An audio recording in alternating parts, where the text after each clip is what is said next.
រងធ្ងន់ធ្ងរបំផុតនៃពលកម្មកុមារ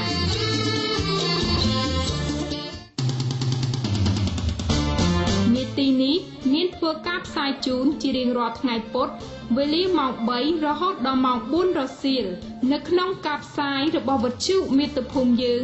FM 101.25 MHz សូមអរគុណ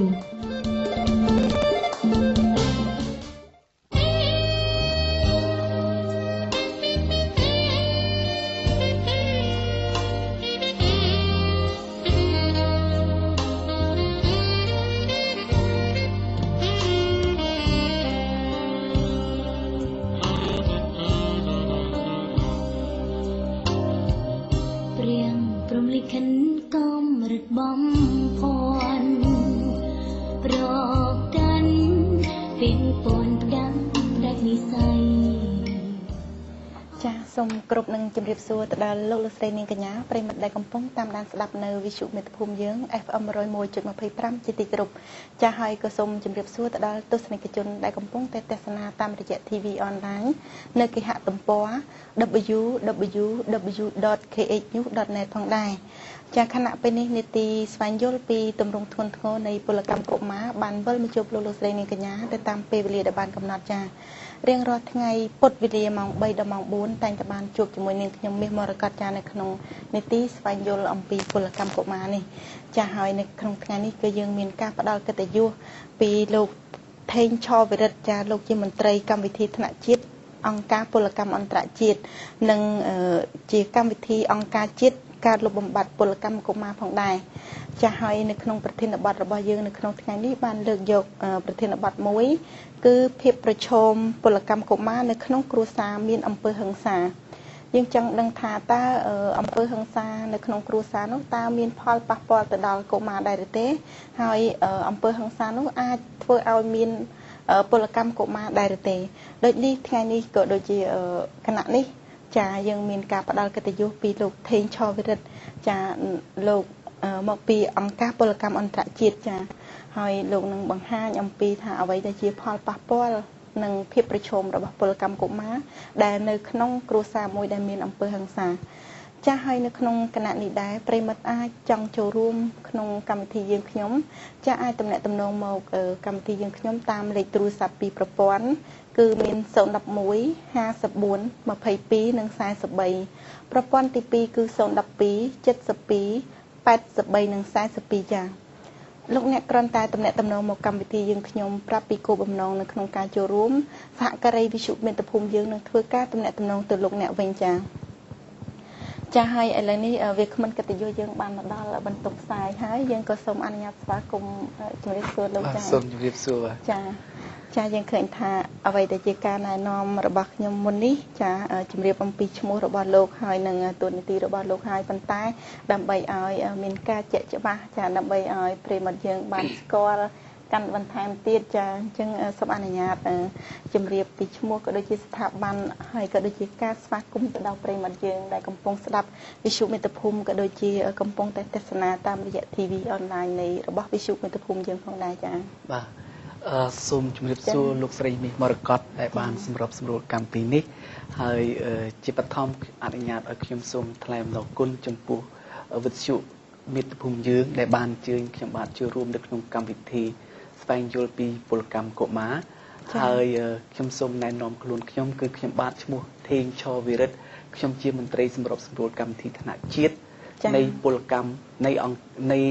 អង្គការពលកម្មអន្តរជាតិកម្មវិធីអន្តរជាតិស្ដីពីការលុបបំបាត់ពលកម្មកុមារបាទហើយខ្ញុំមានកិត្តិយសដែលបានចូលរួមនៅក្នុងកម្មវិធីនេះបាទចាអរគុណណាស់លោកចា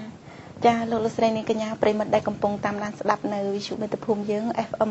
101.25 ជាទីគោរពក៏ដូចជាទស្សនិកជនដែលកំពុងតែទស្សនាតាមរយៈ TV online នៅគេហទំព័រ www.khnews.net ផងដែរចាហើយក្នុងគណៈនេះប្រិមត្តបានស្គាល់ហើយលោកឈ្មោះ ថេងឆោវិរិទ្ធចាមន្ត្រីកម្មវិធីថ្នាក់ជាតិនៃអង្គការពលកម្មអន្តរជាតិចានឹងកម្មវិធីអន្តរជាតិនៅក្នុងការលុបបំបាត់ពលកម្មកុមារផងដែរចាដូចនេះប្រិមិត្តចង់មានចំណាប់អារម្មណ៍ចូលរួមសាកសួរជាសំណួរមកវាគ្មិនកិត្តិយសយើងឬក៏ចង់ចែករំលែកព័ត៌មានអំពីពលកម្មកុមារនោះអាចទំនាក់ទំនងមកកម្មវិធីយើងបានតាមរយៈលេខទូរស័ព្ទពីប្រព័ន្ធគឺ011 54 22 និង 43ប្រព័ន្ធទី2គឺ012 72 83 និង 42ចាដោយសារថាពលកម្មកុមារធម្មតានៅក្នុងប្រទេសកម្ពុជាយើងឃើញថាភាពប្រឈមនៃពលកម្មកុមារមានច្រើនចាជាពិសេសនោះយើងផ្ដោតទៅលើភាពក្រីក្រគ្រួសារដែលមានភាពក្រីក្រនោះគឺតែងតែជួបនៅបញ្ហាប្រឈមជានិច្ចអញ្ចឹងហើយបានបណ្ដាលឲ្យមានពលកម្មកុមារដូចនេះសូមលោកវិក្កាមកិត្តិយសចាជួយជម្រាបអំពីទំហំនៃពលកម្មកុមារថាតើទំហំនៃពលកម្មកុមារទំហំការងារនៃរបស់កុមារនោះតើមានទំហំដូចម្ដេចខ្លះដែលហៅថាយើងចាត់ទុកថាជាទំហំនៃពលកម្មកុមារហើយមានភាពធ្ងន់ធ្ងរនោះចា៎បាទសូមអរគុណចំពោះលោកស្រីមីមរកតម្ដងទៀតដែលបានសម្របសម្រួលនៅកម្មវិធីនេះហើយខ្ញុំអនុញ្ញាតជាថ្មីម្ដងទៀតសូមជម្រាបសួរដល់ប្រិយមិត្តអ្នកស្ដាប់ទាំងអស់នៅកម្មវិធីវិទ្យុមាតុភូមិយើងទាំងអស់គ្នាហើយខ្ញុំសូមអនុញ្ញាតឆ្លើយនៅសំណួរនេះគឺទំហំនៃពលកម្មកុមារនៅប្រទេសកម្ពុជាយើងឃើញថាមានទំហំធំធេងណាស់យើងសូមបែងចែកពីចំណុចធំទី1គឺយើងគិតអំពីប្រភេទការងារដែលកុមារកំពុងធ្វើកុមារនៅកម្ពុជាយើងតាមការសិក្សាស្រាវជ្រាវឃើញថាមានចន្លោះអាយុពី5ទៅក្រោម17ឆ្នាំហើយកុមារទាំងអស់នេះគឺធ្វើការគ្រប់ការងារទាំងអស់ហើយការងារនោះរួមទាំងប្រភេទការងារដោយគ្រោះថ្នាក់ហើយរយៈពេលនៃការធ្វើការរបស់គេគឺប្រហាក់ប្រហែលជាមួយនឹងមនុស្សចាស់គឺគេធ្វើការពីជាមធ្យមគឺប្រមាណពី15ម៉ោងទៅ38ម៉ោងក្នុងមួយសប្តាហ៍ជាទូទៅច្បាប់ការងារអនុញ្ញាតឲ្យមនុស្សចាស់គឺមនុស្សពេញវ័យធ្វើការត្រឹមតែ48ម៉ោងទេប៉ុន្តែឥឡូវនេះកុមារដែលនៅក្នុងចន្លោះអាយុពី5ទៅក្រោម17ឆ្នាំនេះគាត់ធ្វើការរហូតទៅដល់ពី15ទៅ38ម៉ោងនេះមានន័យថាកុមារទាំងអស់នោះធ្វើការងារស្ថិតនៅក្នុងទំហំមួយដែលជាទំហំចាត់ទុកថាជាទំហំធ្ងន់ធ្ងរហើយចំពោះប្រភេទនៃការងារកុមារដោយសារគាត់ប្រឈមនៅភាពក្រីក្រដោយសារជីវភាពគ្រួសារខ្វះខាតដោយសារគ្រួសារមានជំងឺដង្កាត់ឬក៏ដោយសារគ្រួសារមានអំពើហិង្សានៅក្នុងគ្រួសារធ្វើឲ្យកុមារទាំងអស់នោះប្រឈមនឹងបញ្ហាពលកម្មកុមារហើយកុមារនោះទៅធ្វើការងារមានច្រើនប្រភេទជាទូទៅរាជរដ្ឋាភិបាលបានកំណត់16ប្រភេទគឺ16វិស័យខ្ញុំសូមអនុញ្ញាតជម្រាបជូននឹងវិស័យទាំងនេះខ្លះគឺមានកុមារធ្វើការនៅរោងសិប្បកម្មលអិតកុមារធ្វើការនៅស្រែអំបិលកុមារធ្វើការបម្រើការងារតាមផ្ទះកុមារធ្វើការនៅតំបន់ចំការកស៊ូកុមារធ្វើការនៅតាមនេសាទសមុទ្រកុមារធ្វើការនៅតាមច្រកព្រំដែនប៉ោយប៉ែតនៅតាមច្រកព្រំដែនលីសែងកុមារធ្វើការរើអេតចាយកុមាររើនៅគំនរសម្រាមហើយមានកុមារមួយចំនួនទៀតដែលធ្វើការនៅក្នុងគេហៅថាការងារពាក់ព័ន្ធជាមួយនឹងវិស័យសិប្បកម្មឬក៏គេហៅថាការងារពាក់ព័ន្ធជាមួយនឹងពាក់កណ្ដាលកសិកម្មសិប្បកម្មកសិកម្មឧស្សាហកម្មបាទគឺជាពាក់កណ្ដាលឧស្សាហកម្មទាំងកុមារទាំងអស់នោះគឺដូចជាកុមារធ្វើការនៅតាមសិប្បកម្មនានាដែលមិនបានចុះបញ្ជីត្រឹមត្រូវហើយកំពុងតែប្រឈមនឹងការងារពលកម្មកុមារដូច្នេះសរុបជារួមគឺយើងឃើញថាប្រភេទនៃទំហំធ្ងន់ធ្ងរនៃពលកម្មកុមារនៅកម្ពុជាគឺធ្ងន់ធ្ងរតាំងពីម៉ោងពេលការងារធ្ងន់ធ្ងរតាំងពីអាយុនៃកុមារធ្វើការហើយធ្ងន់ធ្ងរតាំងពីចំនួនបើគិតពីចំនួនប្រជាជនសរុបនៅប្រទេសកម្ពុជាយើងនិងចំនួនកុមារដែលធ្វើការងារគឺវាអត់មានតុល្យភាពគ្នាគឺយើងឃើញថាបើយោងតាមផែនការក្រសួងផែនការនៃវិទ្យាស្ថានជាតិស្ថិតិដែលបានធ្វើការសិក្សាកាលពីឆ្នាំ2001គឺយើងឃើញថាកុមារ ជាង1លានកន្លះអ្នកដែលនៅក្នុងចន្លោះអាយុពី5ទៅ17ឆ្នាំកំពុងតែធ្វើការស្ថិតនៅក្នុងប្រភេទការងារបែបនេះចា៎បាទសូមអរគុណចា៎អរគុណណាស់លោកចា៎យើងឃើញថាអ្វីដែលជាការដែលលោកមានប្រសាសន៍អំបញ្ញមិញនេះនឹងខ្ញុំមានការចាប់អារម្មណ៍មែនទែនទៅលើប្រភេទនៃការងាររបស់កុមារនៅក្នុងប្រទេសកម្ពុជាយើងចាហាក់បីដូចជាកុមារនិងមនុស្សចាស់ហ្នឹងមានចលនាការងារប្រហាក់ប្រហែលនឹងគ្នាចាហើយនៅក្នុងនេះក៏យើងឃើញថាផលប៉ះពាល់របស់កុមារនោះនៅក្នុងវិស័យការងារនោះឃើញថាតែងតែមានការបញ្ជ្រាបកុមារលោកអាចបញ្ជាក់បានទេហេតុអ្វីបានគេចូលចិត្តប្រើទៅលើពលកម្មកុមារហ្មងចាលោកអាចជួយបញ្ជាក់នៅក្នុងចំណុចនឹងបន្តិចចាខ្ញុំសូមអនុញ្ញាតជម្រាបប្រិយមិត្តថាតាមពិតទៅនៅក្នុងសមាគមនយោជកឬក៏ច្បាប់ការងារនៅគេមិនអនុញ្ញាតប្រើប្រាស់កុមារទេចាគេមិនជួលកុមារក្រោមអាយុ18ឆ្នាំទេជាពិសេសគឺរាល់គ្រឹះស្ថានឬក៏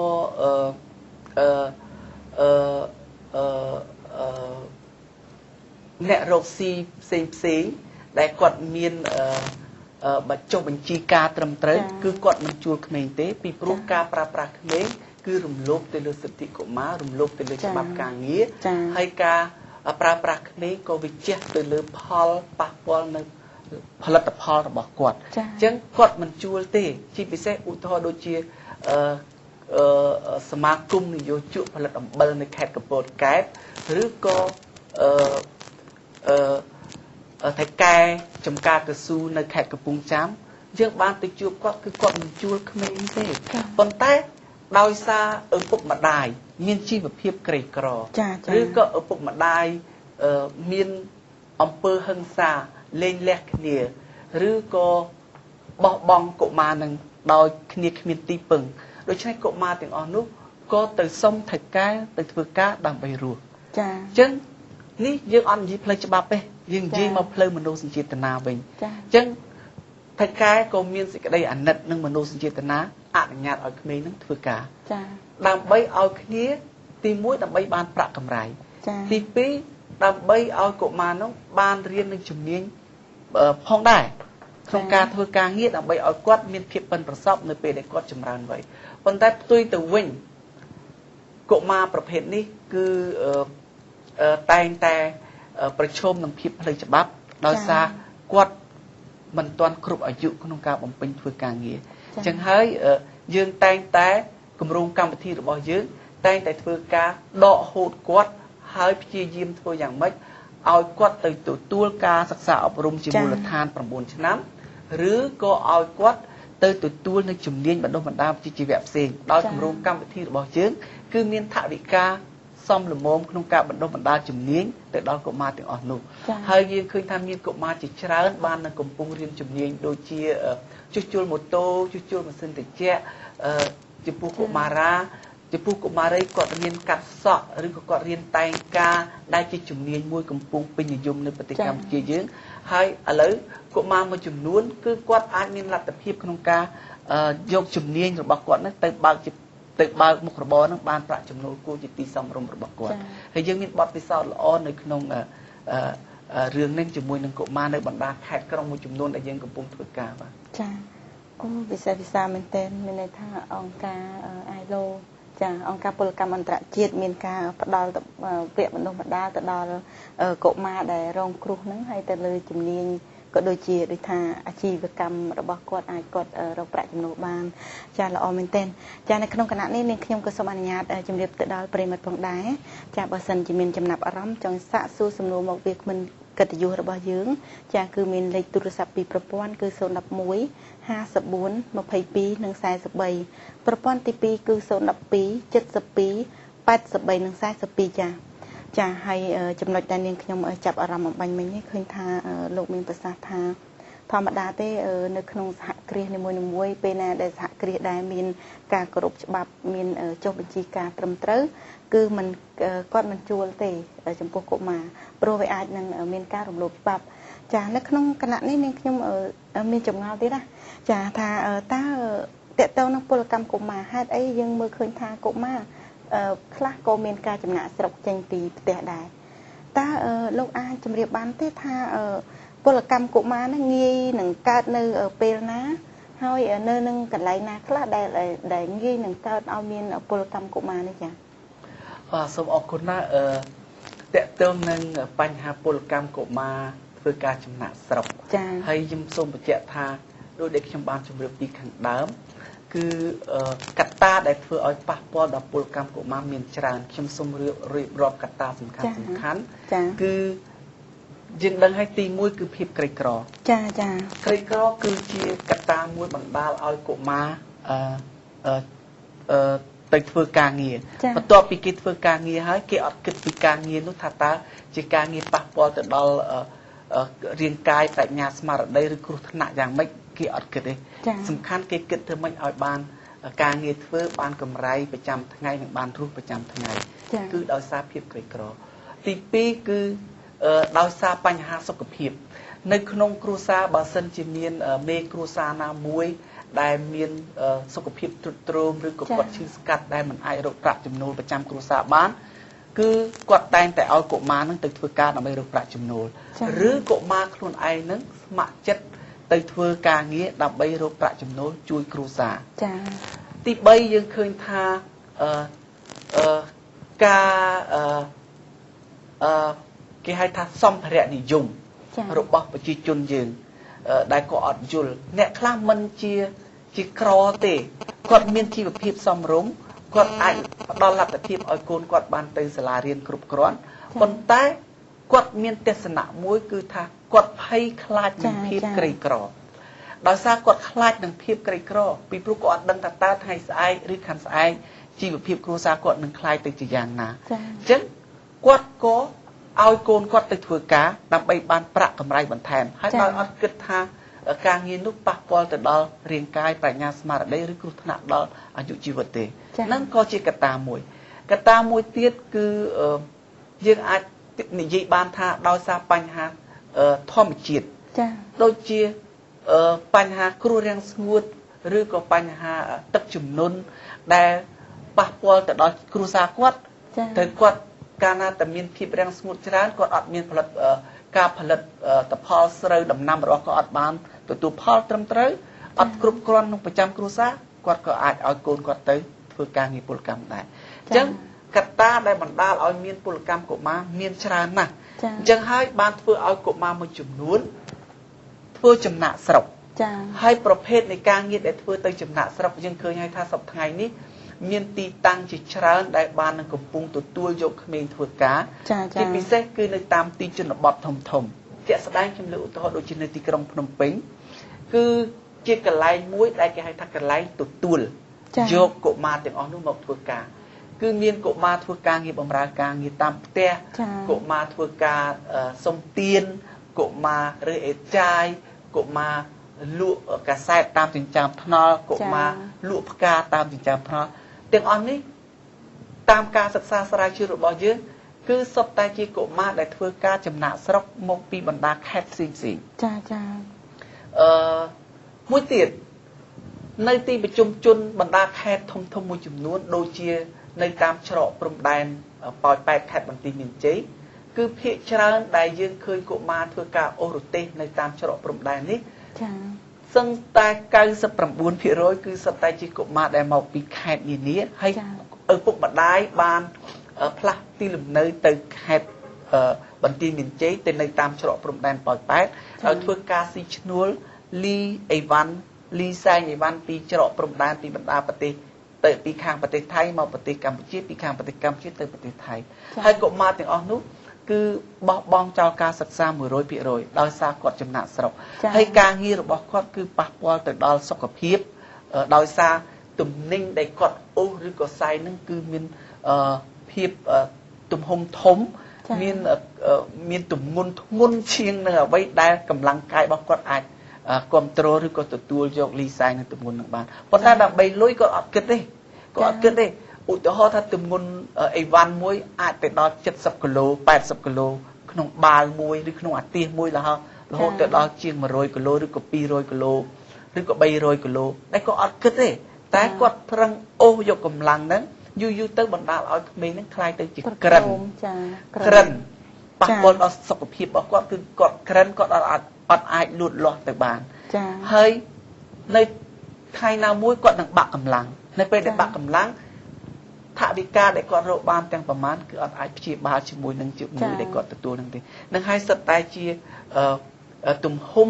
និងប្រភេទការងារដែលកុមារធ្វើការហើយទីតាំងមួយចំនួនទៀតដោយដែលខ្ញុំបានជម្រាបអញ្ចឹងគឺមានទូទាំងប្រទេសកម្ពុជាគឺទាំង24ខេត្តក្រុងគឺមានពលកម្មកុមារទាំងអស់ពីព្រោះប្រភេទនៃពលកម្មកុមារនៅកម្ពុជាយើងគឺយើងបានកំណត់ហើយមាន16វិស័យហើយដោយដែលខ្ញុំបានជម្រាបពីខាងដើមត្រួសអញ្ចឹងហើយចំនួនសរុបដែលមានពលកម្មកុមារនៅកម្ពុជាយើងគឺរហូតមកដល់ពេលនេះគឺតាមការសិក្សាស្រាវជ្រាវរបស់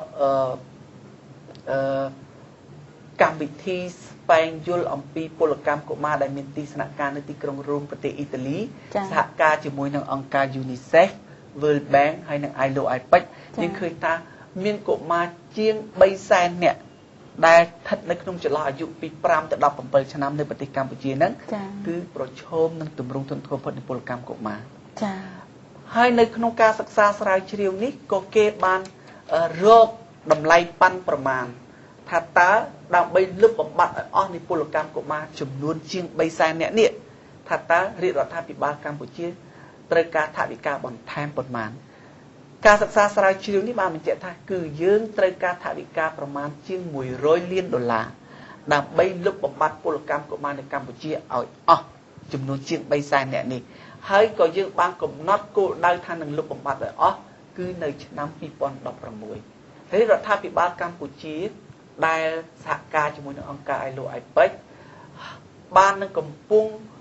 ធ្វើការយ៉ាងសកម្មជាមួយនឹងនយោជកសហជីពអង្គការក្រៅរដ្ឋាភិបាលនិងសង្គមស៊ីវិលដើម្បីធ្វើយ៉ាងណាឲ្យសម្រេចនៅគោលដៅរបស់យើងគឺដើម្បីលុបបំបាត់ឲ្យអស់នៅទម្រង់ទន់ធ្ងរបំផុតពលកម្មកុមារនៅឆ្នាំ2016ចាអរគុណលោកចាឃើញថាអ្វីដែលជាអនុសាសន៍ក៏ដូចជាការបង្ហាញជូនរបស់លោកវាគ្មិនកិត្តិយសយើងឃើញថាមានច្រើនមែនទែនចាស់ឲ្យគួរឲ្យចាប់អារម្មណ៍ណាស់ហើយនៅក្នុងគណៈនេះនាងខ្ញុំសូមបង្វែរអារម្មណ៍ប្រិមត្តចូលរួមស្ដាប់ចម្រៀងពីកម្មវិធីយើងមួយបទសិនចាហើយយើងនឹងធ្វើការពិភាក្សាបន្តទៀតចាហេតុនេះលោកស្រីនាងកញ្ញាប្រិមត្តចាទស្សនិកជនចាសូមចូលរួមស្ដាប់នៅចម្រៀងពីកម្មវិធីយើងមួយបទដូចតទៅចាយ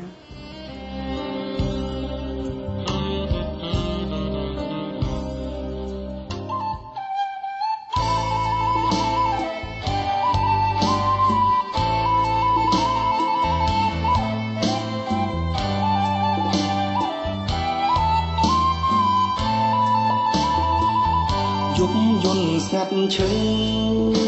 សាញ់ជឹងភ្នប់នឹកមកមីស្រណុកអាឡ័យ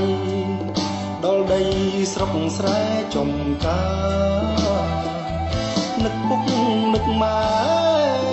ធ្លាប់ថែថ្នាក់ធ្នមបុតគ្នាមិនដឹងសុខទុក្ខយ៉ាងណាចិត្តកូនសោកថាអត់ស្បើយដីក្រុងស្រស់ស្អាតសង្វាតផ្ញើខ្លួននឹងភ្លេង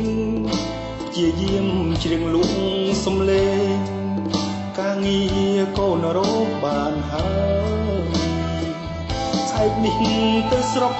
ជម្រាបម៉ែពុកឲ្យលោកបានស្បើយយើងលែងលំបាក់ទៀតហើយ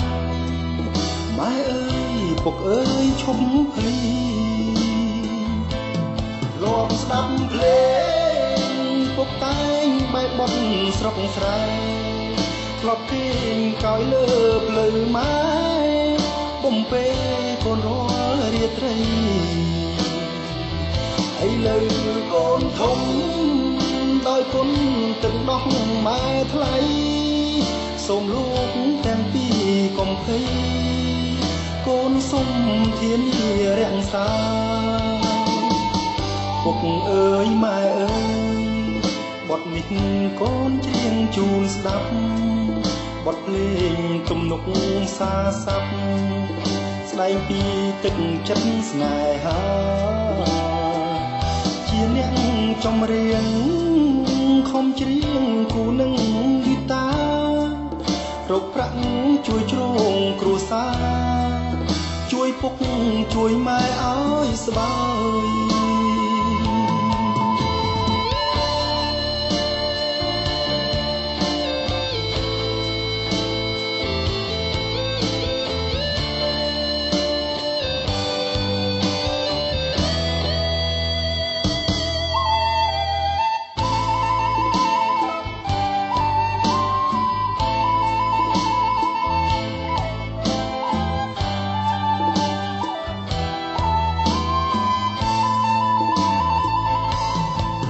ស្ដាប់ភ្លេ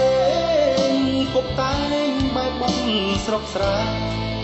ធ្លាប់ពេងកោយលើភ្លៅម៉ែបំពេកូនរាល់រាត្រីឥឡូវកូនធំដោយគុណទឹកដោះម៉ែថ្លៃសូមលោកទាំងពីរកុំភ័យកូនសូមធានារក្សាពុកអើយម៉ែអើយបទនេះកូនច្រៀងជូនស្ដាប់បទភ្លេងទំនុកសាស័ព្ទស្ដែងពីទឹកចិត្តស្នេហាជាអ្នកចម្រៀងខំច្រៀងគូនឹងហ្គីតារកប្រាក់ជួយជ្រងគ្រួសារជួយពុកជួយម៉ែឲ្យស្បាយ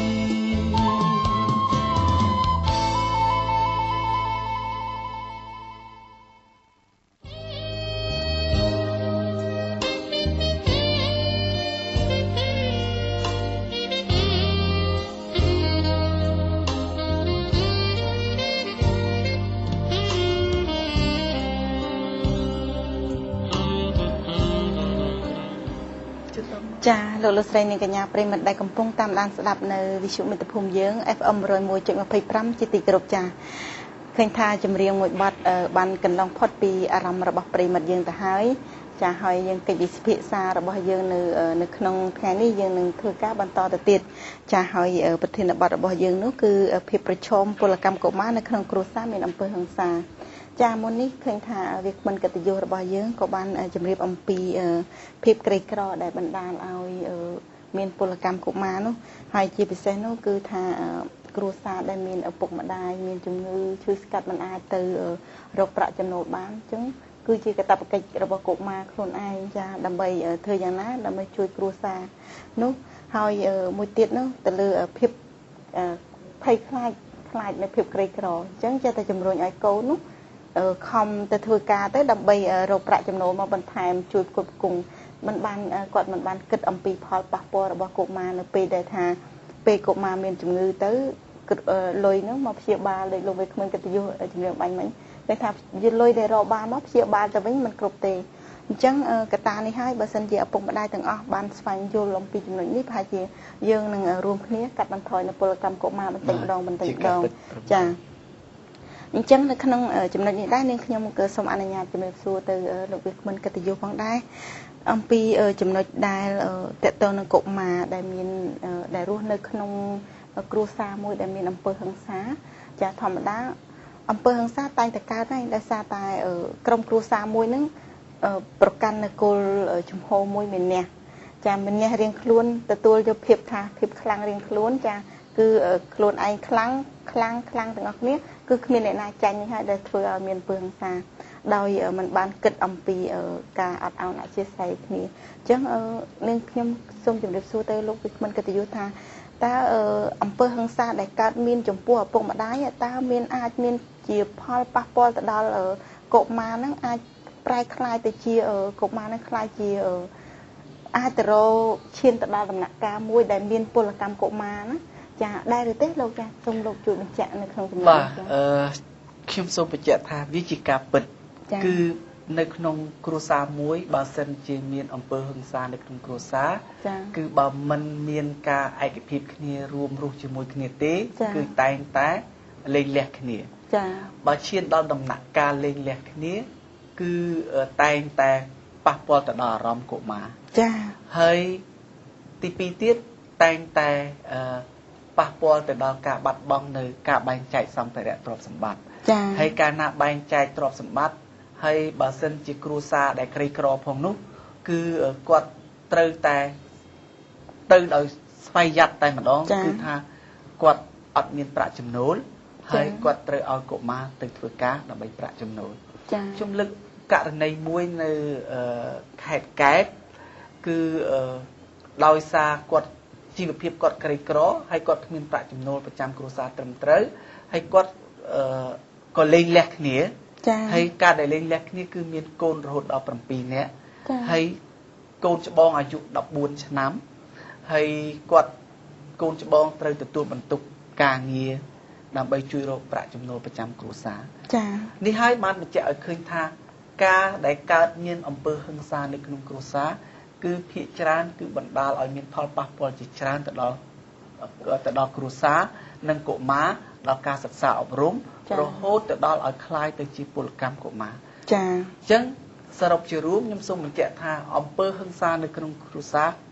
ជាកត្តាមួយដែលបណ្ដាលឲ្យកើតមាននៅបញ្ហាពលកម្មកុមារនៅកម្ពុជាយើងផងដែរអញ្ចឹងកម្មវិធីរបស់យើងខ្ញុំក៏បានបញ្ជ្រាបបញ្ហាសមភាព gender គឺសមភាពរវាងបុរសនិងស្ត្រីនៅក្នុងកម្មវិធីរបស់យើងដើម្បីឲ្យស្ត្រីបានយល់ថាខ្លួនក៏មានសមភាពនឹងការងារឬក៏ក្នុងការបញ្ចេញមតិយោបល់ឬក៏នៅក្នុងការគ្រប់គ្រងសេដ្ឋកិច្ចនៅក្នុងគ្រួសារហើយជាមេដាជាបិតាជាឪពុកក៏ខ្លួនត្រូវតែដឹងអំពីកាតព្វកិច្ចនិងការទទួលខុសត្រូវរបស់ប្រពន្ធដែរដែលជាអ្នកទទួលរងខុសត្រូវនៅក្នុងគ្រួសារអញ្ចឹងឲ្យគាត់បានយល់អំពីតម្លៃនៃសមភាព gender របស់ស្ត្រីអញ្ចឹងនៅពេលដែលគាត់បានយល់អំពីសមភាព gender របស់បុរសនិងស្ត្រីរវាងកុមារានិងកុមារីគាត់នឹងអាចកាត់បន្ថយនៃអំពើហិង្សានៅក្នុងគ្រួសារហើយគាត់នឹងអាចចូលរួមចំណែកកាត់បន្ថយពលកម្មកុមារគម្រោងកម្មវិធីរបស់ខាងខ្ញុំក៏យើងមានការបញ្ជ្រាបបញ្ហាសមភាព gender និងអំពើហិង្សានៅក្នុងគ្រួសារហ្នឹងដើម្បីចូលរួមចំណែកកាត់បន្ថយពលកម្មកុមារផងដែរហើយមួយវិញទៀតយើងក៏បានលើកកម្ពស់ស្ត្រីនិងកុមារីនៅក្នុងគម្រោងកម្មវិធីរបស់យើងឲ្យបានទទួលផលប្រយោជន៍នៅក្នុងគម្រោងកម្មវិធីរបស់យើងឧទាហរណ៍ថាបើសិនជានៅក្នុងគម្រោងយើងកំណត់ថាមានក្រុមគ្រួសារ100គ្រួសារដែលត្រូវទទួលផលប្រយោជន៍ពីគម្រោងកម្មវិធីរបស់យើងតែងតែឲ្យអត្តភាពស្ត្រីជាចម្បងគឺយ៉ាងហោចណាស់គឺឲ្យស្ត្រី 70% ឬក៏ 80% បុរសត្រឹមតែ 20 ឬក៏ 30% ដូចគ្នានេះដែររាល់កុមារទាំងឡាយណាដែលយើងបានដកហូតពីការងារពលកម្មយើងតែងតែឲ្យអត្តភាពទៅកុមារីអញ្ចឹងកុមារីត្រូវមានអត្តភាពទទួលបានផលប្រយោជន៍ពីគម្រោងកម្មវិធីរបស់យើងយ៉ាងហោចណាស់ក៏ឲ្យបាន 50% ឬក៏លើសពី 50% ក្នុងការទទួលផលប្រយោជន៍អញ្ចឹងនៅក្នុងគ្រួសារមួយឧទាហរណ៍បើសិនជាគាត់ផ្ដល់ឱកាសឲ្យកុមារានិងកុមារីជ្រើសរើសទៅសាលារៀនតើគាត់ផ្ដល់ឱកាសឲ្យអ្នកណាយើងតែងតែលើកទឹកចិត្តឲ្យគាត់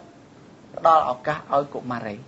ឲ្យបានចូលរៀនគ្រប់គ្រាន់គ្រប់9ឆ្នាំបើសិនជាគាត់ឧទាហរណ៍គាត់ទិញកង់មួយចង់ថាឲ្យកុមារទៅសាលារៀនគាត់ថាកូនស្រីគាត់អត់ឲ្យទៅរៀនគាត់ចង់បញ្ឈប់ហើយព្រោះវាពិបាកដើរសាលាឆ្ងាយយើងតែងតែទិញកង់មួយដើម្បីជូនទៅគាត់ដើម្បីឲ្យកុមារីហ្នឹងមានឱកាសបានទៅសាលារៀនអញ្ចឹងគម្រោងរបស់យើងគឺបានផ្ដោតទៅលើសមភាព gender រវាងបុរសនិងស្ត្រីក៏ជាផ្នែកមួយដើម្បីកាត់បន្ថយអំពើហិង្សានៅក្នុងគ្រួសារហើយក៏ជាផ្នែកមួយដើម្បីកាត់បន្ថយនៃការកើតឡើងនៃពលកម្មកុមារចាអរគុណណាស់ចាលោកចាអ្វីដែលជាចំណុចសំខាន់មែនតើអ្វីដែលលោកជម្រាបនេះពាក់ព័ន្ធនឹងសមភាព gender កាលណាពេលខ្លះមានប្រិមិត្តរបស់យើងខ្លះបងប្អូនប្រជាពលរដ្ឋយើងគាត់អត់បានស្វែងយល់អំពីសមភាព gender ថាហេតុអីពាក្យស្អីសមភាព gender ហ្នឹងមិនចង់ឲ្យស្មើគ្នាចាអញ្ចឹងមានន័យថាដូចថាគំនិតមួយចេញពីហៅថា អរិយធម៌មកណាបុរសនិងស្ត្រីតែងតែបុរសភាពខ្លាំងជាងស្ត្រីជានិច្ចអញ្ចឹងពាក្យដែលមានសមភាព gender ពេលខ្លះគាត់អាចបានស្វែងយល់ថាសមភាពនឹងអីអញ្ចឹងគាត់បានគិតថាសមភាព gender នឹងបែបលើកស្ទួយស្ត្រីឲ្យខ្ពស់ហើយចានេះប្រហែលជាគាត់នឹងចូលរួមចំណែកនឹងឲ្យបានយល់អំពីពាក្យនៃសមភាព gender មានន័យថាការចូលរួមចំណែកនៅក្នុងគ្រួសារដូចលោកវិគុណកិត្តិយសបានជម្រាបអំបញ្ញមិញនេះគឺជាចំណុចសំខាន់មែនទែនការទទួលខុសត្រូវរវាងឪពុកទាំងម្ដាយនៅក្នុងក្រុមគ្រួសារនេះគឺជាភាពផ្ដល់ភាពកក់ក្ដៅមួយដល់កុមារចាស់ហើយបើសិនមានការបែកបាក់នេះលោកមានប្រសាសន៍អំបញ្ញមិញចាកាលណាមានអំពើហិង្សាទៅមានការបែកបាក់ទៅឃើញថាបាក់បង់បាត់សតិអារម្មណ៍នៅផ្លូវចិត្តរបស់កុមារធ្លាប់រស់នៅជួបជុំចាហើយដល់ពេលរហូតដល់មានការបែងចែកទ្រព្យសម្បត្តិទៀតចាហើយបងប្អូនមានការបែកបាក់ដែរអញ្ចឹងគឺពេលខ្លះទៅឃើញឲ្យគាត់ពិបាកនឹងទទួលយកបានហើយពេលខ្លះទៅឃើញថាកុមារហ្នឹងរហូតដល់ធ្លាក់ទៅចូលក្នុងពលកម្មកុមារដោយលោកមានប្រសាសន៍មិញពិតជាត្រឹមត្រូវមែនតើចាកត្តាដែលធ្វើឲ្យគាត់ឈានទៅដល់ដំណាក់កាលងាយនឹងពលកម្មកុមារដែលលោកមានប្រសាសន៍បាញ់មិញនេះឃើញថាបើសិនជាក្រុមគ្រួសារ10មាន8 9ឬក៏7សង្គមជាតិរបស់យើងនឹងមិនដឹងថាធ្លាក់ទៅយ៉ាងណាទេចាហើយពលកម្មកុមារហ្នឹងក៏មានច្រើនហើយកុមារហ្នឹងគឺជាពិសេសហ្នឹងគឺបាត់បង់ឱកាសចាហើយនាងខ្ញុំចាប់អារម្មណ៍អំពីគម្រោងកម្មវិធីរបស់លោកជួយដល់កុមារដោយថាធ្វើយ៉ាងណាដើម្បីឲ្យកុមារមានឱកាសនៅក្នុងការបានទៅរៀនសូត្រនោះចានោះក៏ដោយសារតែមានការជួយជ្រោមជ្រែងពីពុកម្ដាយដែរមែនទេលោកចាបាទជាការពិតចាបើសិនជាយើងជួយហើយតែបើគាត់ថាមិនបាច់ទៅរៀនទេត្រូវទៅលក់នំអញ្ចឹងក៏យើងមិនអាចបានដែរចុះបើសិនមាននៅក្នុងករណីហ្នឹងគម្រោងកម្មវិធីលោកជួយធ្វើយ៉ាងណាដែរដើម្បីឲ្យកុមារហ្នឹងគេចផុតពីការខៀខាំងពីឪពុកម្ដាយមិនឲ្យដូចថាទៅរៀនហ្នឹងឲ្យទៅលក់នំវិញដើម្បីជួយគ្រួសារហ្នឹងចាបាទសូមអរគុណតាមពិតសំណួរនេះល្អគឺប៉ះចំដល់បេះដូងចាដល់ឪពុកម្ដាយមេដាបេដានៅតាមទីជនបទដែលធ្លាប់តែប្រើប្រាស់កុមារហើយក៏អត់បានគិតពីបញ្ហាហ្នឹងគម្រោងកម្មវិធីរបស់យើងគឺយើងដឹងហើយថាជីវភាពកត្តាសំខាន់ណាស់ចាការរស់នៅរបស់គាត់គឺជាការសំខាន់ណាស់ពីព្រោះគាត់ចង់ឲ្យកូនគាត់ធ្វើការងារមានន័យថាគាត់ចង់បានប្រាក់កម្រៃមកជួយជីវភាពគ្រួសារគាត់ចាប៉ុន្តែការជួយជីវភាពប្រចាំគ្រួសាររបស់គាត់អត់បានគិតសម្រាប់ផលប៉ះពាល់រយៈពេលវែងទេចាអញ្ចឹងយើងនឹងគាត់បានអង្គុយពិភាក្សាគ្នាចាថាតើផលប៉ះពាល់អីខ្លះដល់កូនចាសម្រាប់នៅពេលអនាគតបើសិនជាគាត់ប្រើប្រាស់កូនគាត់នៅធ្វើពលកម្មកុមារយើងលើកឧទាហរណ៍យើងបានប្រឹក្សាយោបល់ជាមួយគាត់ទៅវិញទៅមកឲ្យគាត់គិតពីតម្លៃនៃការសិក្សាអប់រំចាថាតើការសិក្សាអប់រំមានតម្លៃប៉ុណ្ណាសម្រាប់កុមារសម្រាប់គ្រួសារនិងសម្រាប់កុមារផ្ទាល់នៅពេលដែលគេពេញវ័យចាការសិក្សាអប់រំបានជួយជំរុញឲ្យមិនត្រឹមតែសេដ្ឋកិច្ចគ្រួសារបានកើនឡើងទេប៉ុន្តែថែមទាំងឲ្យសេដ្ឋកិច្ចប្រទេសជាតិយើងបានកើនឡើងចាអញ្ចឹងហើយបានការសិក្សាស្រាវជ្រាវមួយគេឃើញថាទំនាក់ទំនងរវាងការសិក្សាអប់រំគឺជាទំនាក់ទំនងនឹងភាពក្រីក្រហើយទំនាក់ទំនងជាមួយនឹងការអភិវឌ្ឍសេដ្ឋកិច្ចចាយើងលើកឧទាហរណ៍មួយនៅបណ្ដាប្រទេសគេអ្នកមានការសិក្សាអប់រំគេខ្ពស់នៅពេលដែលការសិក្សាអប់រំគេខ្ពស់គឺប្រាក់បៀវត្សដែលគេបានទទួលមកគឺសមរម្យការងារដែលគេធ្វើគឺសមស្របដូច្នេះយើងឃើញថាប្រទេសហ្នឹងគឺអត់មានពលកម្មកុមារទេប៉ុន្តែសម្រាប់ប្រទេសយើងវិញគឺជាប្រទេសមួយដែលប្រជាជនអត់ទាន់យល់អំពីតម្លៃនៃការសិក្សាអប់រំនឹងបានច្បាស់ដោយគាត់យល់តែពីបញ្ហាប្រចាំថ្ងៃជីវភាពប្រចាំថ្ងៃនេះយើងឃើញថាយើងនៅមានពលកម្មកុមារច្រើនចាចឹងហើយបានយើងឃើញថានៅប្រទេសមួយដែលការសិក្សាអប់រំមានកម្រិតទាបគឺជាឧបសគ្គក្នុងការអភិវឌ្ឍសេដ្ឋកិច្ចជាតិចឹងហើយបានយើងព្យាយាមបញ្យល់ឪពុកម្ដាយគ្រួសាររបស់កុមារឲ្យគាត់យល់ហើយបញ្ជូនកូនគាត់ឲ្យទៅសាលារៀនចំពោះកុមារដែលស្ថិតនៅក្រោមអាយុ 15 ឆ្នាំ ចា ចំពោះកុមារដែលចាប់ពីអាយុ15ឆ្នាំឡើងលើរហូតដល់17ឆ្នាំយើងគាត់អស់លទ្ធភាពគាត់លេងចង់គាត់បោះបង់ចោលការសិក្សាច្រើនហើយគាត់លេងចង់ត្រឡប់ទៅសាលារៀនវិញហើយអញ្ចឹងយើងត្រូវរកមុខជំនាញឲ្យគាត់រៀនចាទាំងកុមារដែលទៅរៀននៅមុខជំនាញទាំងកុមារដែលបញ្ជូនទៅរៀននៅសាលាវិញកម្មវិធីរបស់យើងតែងតែផ្ដល់ឱកាសឲ្យឪពុកម្ដាយនឹងបានទទួលផលប្រយោជន៍ពីកម្មវិធីរបស់យើងដោយទទួលជំនាញបណ្ដុះបណ្ដាលវិជ្ជាជីវៈឬក៏បានទទួលប្រាក់សន្សំពីគម្រោងកម្មវិធីរបស់យើងហើយគាត់យកប្រាក់សន្សំដែលក្នុងគម្រោងកម្មវិធីផ្ដល់ជូនហ្នឹងគាត់ទៅប្រកបមុខរបរខ្នាតតូចហើយគាត់ក្រោយពីគាត់ប្រកបមុខរបរខ្នាតតូចគាត់អាចមានប្រាក់កម្រៃសមរម្យហើយគាត់ឈប់បញ្ជូនគាត់ទៅសាលារៀនខ្ញុំលើកឧទាហរណ៍ករណីមួយដែលជាបទពិសោធន៍ល្អនៅក្នុងគ្រួសារមួយនៅខេត្តព្រះសីហនុគាត់ធ្លាប់តែប្រើប្រាស់កូនរបស់គាត់ឲ្យទៅសាលារៀនហើយគាត់ថាបើសិនជាយើងបញ្ជូនកូនគាត់ទៅសាលារៀនគាត់អត់មានប្រាក់កម្រៃទេ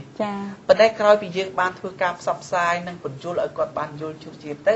គាត់បានបញ្ឈប់កូនគាត់ទៅពីធ្វើការងារពលកម្មប្រកបដោយគ្រោះថ្នាក់ហើយគាត់បញ្ជូនកូនគាត់មករៀនទៅរៀនវិញនៅគឺរៀនទៅរៀននៅជំនាញហើយយើងបានផ្ដល់នៅប្រាក់ឧបត្ថម្ភមួយចំនួនគេហៅថាប្រាក់សន្សំមួយចំនួនពីគម្រោងកម្មវិធីសន្សំប្រាក់ហ្នឹងជូនគាត់ឲ្យគាត់ចិញ្ចឹមជ្រូកឲ្យគាត់ចិញ្ចឹមមាន់ឲ្យគាត់ដាំដំណាំនៅក្នុងបរិវេណផ្ទះរបស់គាត់ហើយគាត់បានលក់ដូរអីវ៉ាន់នៅផ្ទះរបស់គាត់អាចជួយដល់គ្រួសារគាត់ប្រសើរឡើងនៅពេលដែលជីវភាពគាត់ប្រសើរឡើងឥឡូវនេះគាត់អរគុណដល់គម្រោងកម្មវិធីយើងដែលយើងបានជួយគាត់ចាអរគុណលោកវាគ្មិនកិត្តិយសដោយសារតែពេលវេលារបស់យើងកាន់តែរំកិលមកជិតដល់ទីបញ្ចប់អញ្ចឹងនាងខ្ញុំក៏សូមអនុញ្ញាតអធិស្ឋានលោកវាគ្មិនកិត្តិយសផងដែរដោយសារថាសូមឲ្យលោកវាគ្មិនកិត្តិយសជួយមានចំណាប់អារម្មណ៍ចុងក្រោយហើយក៏ដូចជាមានមតិ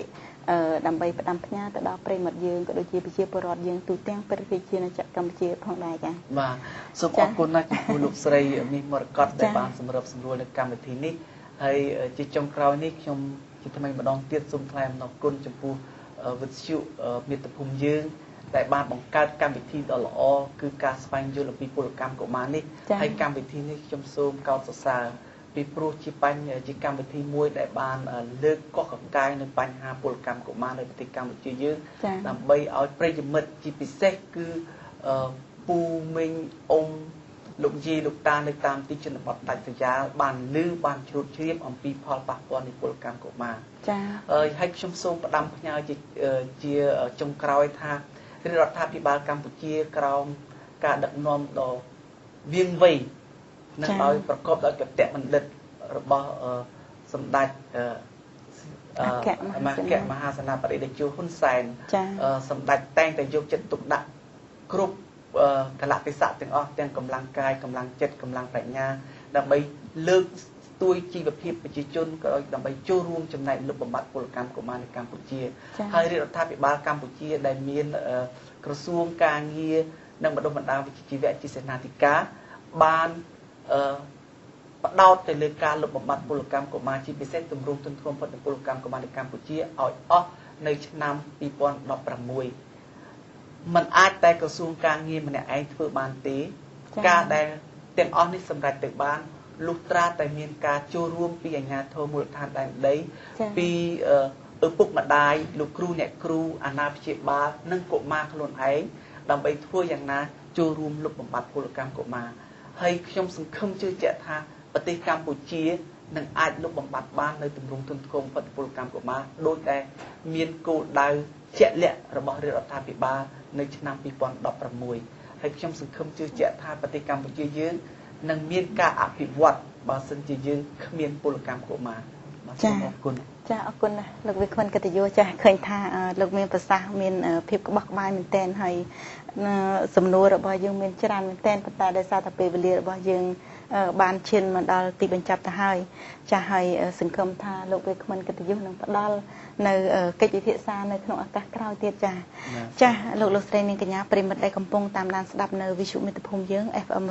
101.25 ជាទីគោរពក៏ដូចជាទស្សនិកជនដែលកំពុងតែទស្សនាតាមរយៈ TV online នៅគេហទំព័រ www.khnews.net នេះចាស់ហើយពីកម្មវិធីយើងក៏សូមថ្លែងអំណរគុណយ៉ាងជ្រាលជ្រៅបំផុតចាស់តែបានលះបង់ពេលវេលាតាមដានស្ដាប់និងទស្សនាតាំងពីកម្មវិធីយើងតាំងពីដើមរហូតដល់ចប់ចាស់ហើយក៏សូមខន្តីអភ័យទោសនៅរាល់កំហុសកុសឆ្គងដែលអចេតនាណាមួយនៅក្នុងការសម្របសម្រួលកម្មវិធីក៏ដូចជាពាក្យពេចន៍កំឆ្គងយ៉ាងណានោះចាសូមខន្តីអភ័យទោសផងដែរចាហើយក៏សូមគោរពជូនពរទៅដល់វាគ្មិនកិត្តិយសចារួមទាំងប្រិមិត្តយើងទាំងអស់ចាសូមជួបនឹងសេចក្តីសុខនិងសំណាងល្អទទួលជោគជ័យគ្រប់កិច្ចការងារគណៈពេលនេះនាងខ្ញុំមាសមរកតចារួមជាមួយនឹងវាគ្មិនកិត្តិយសចារួមជាមួយនឹងសហការីវិទ្យុមិត្តភូមិយើងចាសូមអរគុណសូមជម្រាបលាចា